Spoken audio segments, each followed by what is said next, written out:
हम सभी। अध्याय 1, मिट्टी की खुशबू। कहते हैं कि इंसान जिंदगी में बहुत कुछ भूल जाता है। चेहरे भूल जाता है, रास्ते भूल जाता है, कई बार तो अपने कहे हुए शब्द भी भूल जाता है। लेकिन वह उन गलियों को कभी नहीं भूलता जहाँ उसकी शुरुआती परवरिश हुई हो। वो गलियाँ चाहे कच्ची हो, धूल से भरी हो या वहाँ कोई बड़ी इमारत ना हो, फिर भी इंसान के भीतर उनका एक हिस्सा हमेशा जिंदा रहता है।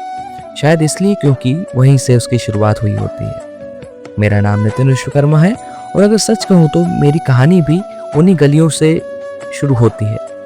वैसे मेरा जन्म भोपाल में हुआ था, लेकिन मेरी जिंदगी के शुरुआती 4 साल मेरे गांव में बीते। मध्य प्रदेश की आष्टा के आगे बसे एक छोटे से गांव हरनिया गांव में। आज जब मैं उन गलियों को याद करने की कोशिश करता हूँ तो दिमाग में कोई साफ दृश्य नहीं आता। आखिर 4 साल के बच्चे को कितना ही याद रह सकता है। लेकिन कुछ चीजें यादों से नहीं, तस्वीरों से वापस लौटती हैं। पुरानी एल्बम में रखी हुई धुंधली तस्वीरें जिनके किनारे समय के साथ पीले पड़ चुके हैं।